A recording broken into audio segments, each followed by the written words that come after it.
This is the Business of Apps podcast, bringing you actionable insights from the leaders of the global app industry and the world's fastest growing apps. You can find more app news, data and analysis over at businessofapps.com. Welcome to the Business of Apps podcast. On this show, we invite app industry professionals to cover various topics. We promise to do our best to keep it both insightful but brief. In this episode, we have Karan Tibdewal, growth consultant at Phiture. Karan, welcome to the Business of Apps podcast. Hey, thank you so much for having me. You're welcome. Great. So think about it. When you develop an app, essentially you're putting together the work of graphical designers, coders, and a good marketing on top of that. A combination of art, math, and a marketing expertise. To make sure the app, the product of these people's work, do click with many people who have been using it, you need to do a lot of testing throughout the app's lifecycle. So today with Karan, we're taking a deeper dive into the topic we touched on some time ago, which is A/B testing. We human beings feel really uncomfortable with uncertainty, and running a test is the best way to get rid of it. But let's talk about you, Karan, first. Tell us about yourself. How did you get involved into the app growth, app marketing field? So hi, everyone. I'm actually coming from Bharuch, which is a small town in Western India. And I came to Germany for my master's and then, was fascinated always about customer retention.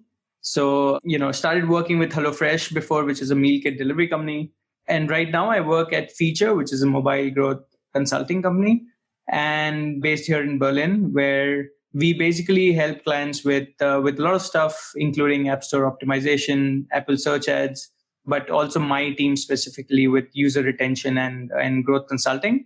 And within that entire frame, as you very correctly pointed out, A/B testing plays a big role throughout all of those core services. And that's where mainly my experience comes from. All right, cool. Now, let's start with painting a broader picture. Why do we do A/B testing, or just testing for this matter at all?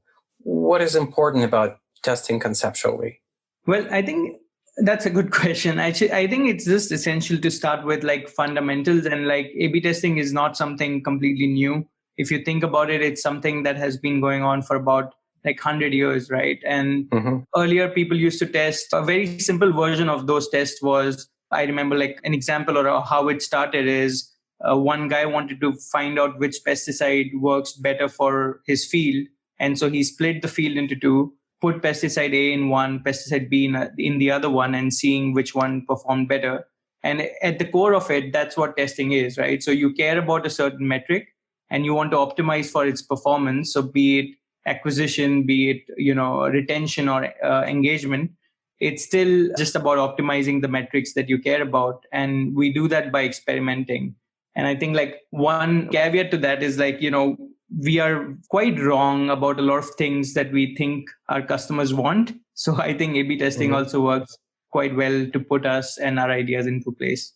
Yeah, I think I even remember that specific example you just provided about the testing the pesticide. So he had one group to test the chemical, and the other was the test set just to make sure that the second is not influenced by this chemical ingredient, and controlling variables. You're only making sure that the thing you're trying to measure influences only one thing in your set. The second one isn't influenced at all. Otherwise, you're just mixing your variables here, and you're not testing anything, right? Exactly, and that's a very common problem actually. From just my HelloFresh experience and previous experience, I've seen also with a lot of clients we see that where the intention is quite right to A/B test, but then sometimes just not having those fundamentals in place. A lot of people are experimenting without understanding that it needs to be one variable, or if you want to test more variables, there is a different setup with a multivariate test that goes into place. So that's a very easy but very common thing to get wrong. Exactly. Now, let's focus on app marketing and doing A/B testing for an app specifically. What problems do we solve with doing A/B testing for a mobile app? So really, if we talk about app marketing, I think it just solves all kinds of problems. Experimenting is usually the solution to everything that you initially spoke about in the introduction. So when you have an app, if you look at the core funnel of an app, let's say a AA, RRR funnel, right, which is starting from acquisition to activation and then moving on to retention, referral, and even reactivation, right? So if you Right. look at the user life cycle, honestly, A/B testing can help you in every particular stage. How it helps and what tactics differ from stage to stage, but then at the end of the day, it's about looking at that funnel, and then at each step, you can sort of A/B test your way through to optimize again, like acquisition or retention, engagement, whatever it might be. I just wanted to point out, like, there's this great example of, for example, just to give you a scale of how companies run experiments. So, of course, you Mhm. have the big Google, Amazon, and Facebooks of the world, but then also an app like Duolingo. I recently read that they ran over like 3,000 A/B tests, even running 200 at one particular point of time. And they tested something as trivial as how big that their icon, which is an owl, how big the tiers should be, which resonate with their users. So you can really go very deep into this. Right. So some things there's no way you can figure it out without doing testing. It's going to be biased. There's no way you can actually walk in the shoes of your customers. You have to test it and see where the data will be guiding you. Right. Exactly. And even sometimes when you think you know your customer quite well, and that's something I think we should come to at a later point in this conversation, but like, just look, when we talk about ideas in organizations, that's what usually happens. That person with the more experience, they have ideas which they tend to sort of stick to because they think they know the user better. But it's just funny how A/B tests can prove you wrong so many times, and you just at some point just get used to it. All right. So what general A/B testing strategy would you suggest for an app owners to adopt? I think when we talk about general strategies, one thing that I've learned from testing, and I just wanted to emphasize, is on the mindset, on getting that mindset correct. So, be it having this experimentation mindset where you know that you shouldn't step into your users' shoes for things that you can easily test. And I think that's one of the key part of a strategy that you should adopt as a team. Then I think the second I would say is also just getting the understanding of the basics of A/B testing, like what is the statistical significance, why we are going for a 95%, 99%, instead of, let's say, if I ran a test and if I got 80% statistical significance, is that good or bad? And just sort of getting that statistical foundation correct. I think these are sort of the strategies that I would ask, or I would imagine a great performing team to already have in place. All right. What kind of framework would you suggest for people to use for testing? There are many frameworks out there, and as you might know, our company Phiture also has one, which I presented at the App Promotion Summit a few months ago. And these frameworks are essentially describing the same set of things, right? So having that framework on paper is not a rocket science tactic, but the framework that we would suggest and that we usually implement for our clients that we work very closely with is essentially these 6 steps, right? So we start with ideation, where we come up with different ideas that you want to test out and some campaign ideas. Then we usually have a prioritizing process, and how do you prioritize these ideas and actually get them to the ground. Then we Mm-hmm. have like a huge bunch of steps where we set up and run the test, we analyze the results, we sort of decide on next steps when the test has run its course. And then the final part would be to actually consolidate these learnings so that you can share it within the team and across different teams in your organization, and then sort of roll back to ideation. So that's the essential 6-step process that we would recommend, and I generally think is a very good strategy, A/B testing or experimentation strategy to adopt. Okay, so all parts of the framework you've just mentioned are important, but I would like to focus on just two: brainstorming and prioritizing. Because my feeling is that people generally are good in generating ideas, but have a problem with setting up priorities. Right? Yeah, Is this the right perception? that's definitely true, and that happens. It's funny how often that happens, because when you get a team in a room to brainstorm ideas, everyone has an opinion, and so you always end up having like a lot of great ideas. The problem is then to bring those ideas back to the ground and make it more executionable, and that's where I think the biggest drop happens when it comes to experimentation. So I think those are the very good two crucial areas, brainstorming and prioritization. I think for brainstorming, you usually have three broad ways of doing that, right? So you have quantitative data, which is where you look at different sort of funnel analysis, or if you have data science support for your team, then you look at where users are dropping off, how users are behaving, and you sort of tackle the ideas from that side where you see if the biggest drops and you tackle that areas first. And the second way to go about it is using qualitative data. This usually happens in smaller teams which do not have necessarily the data science support. I think it's equally good, like where you actually do user surveys, you take that information and you try to validate your ideas or hypotheses that you have about your users, talk to customer care teams, understand what users are complaining about.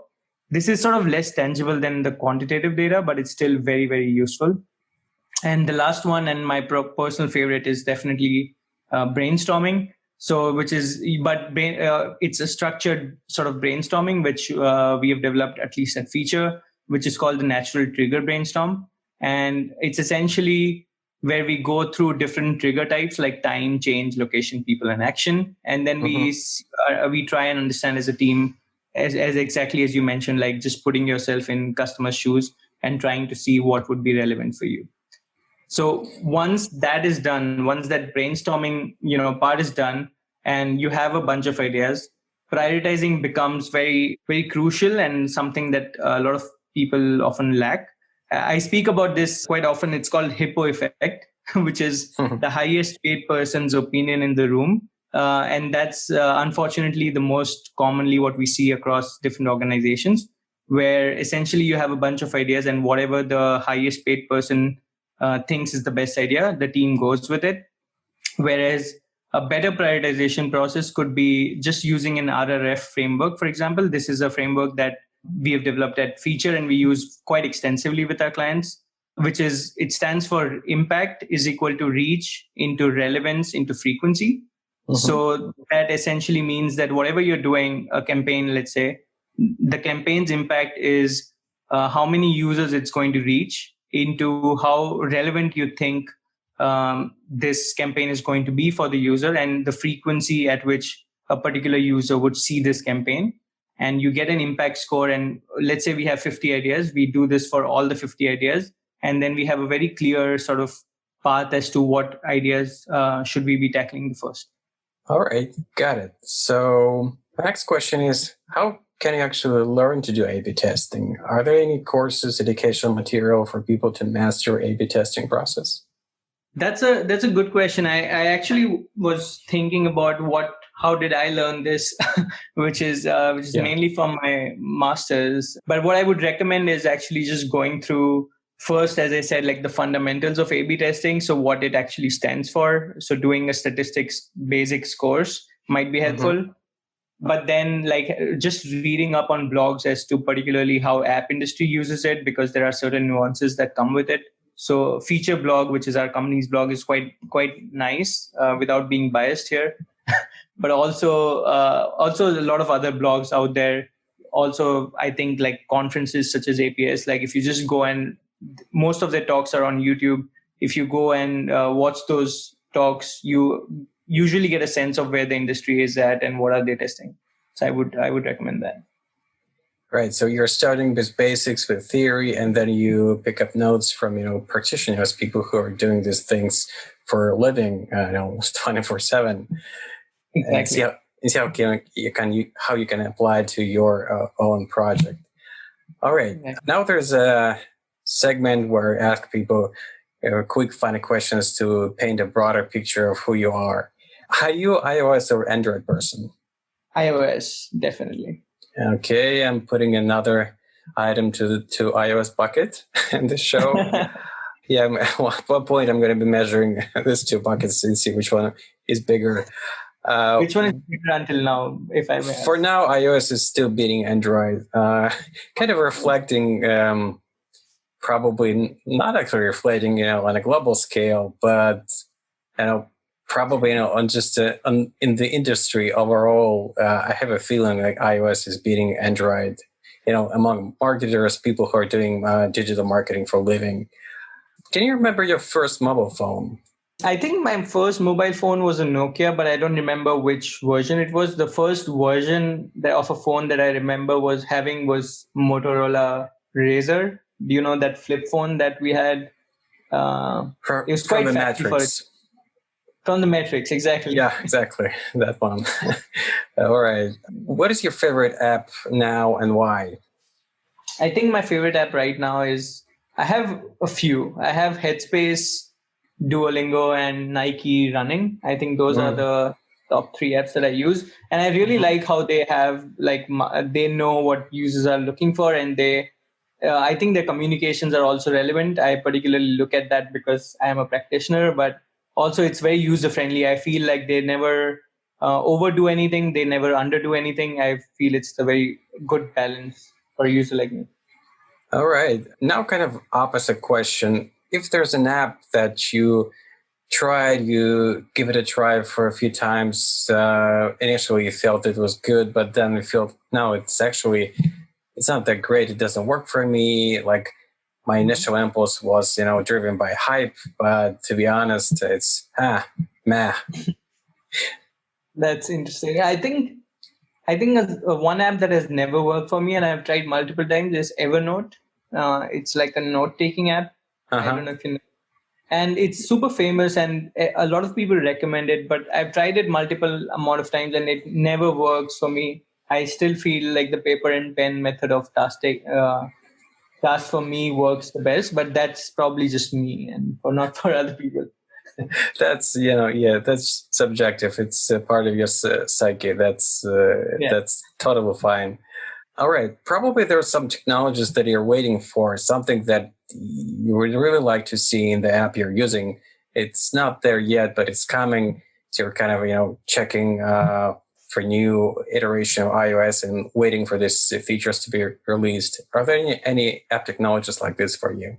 For sure. I think there are 2 parts, if I may just extend that a little bit, is like, one are technologies that are very exciting, but also very attainable, but somehow users are not doing it or companies are not doing it.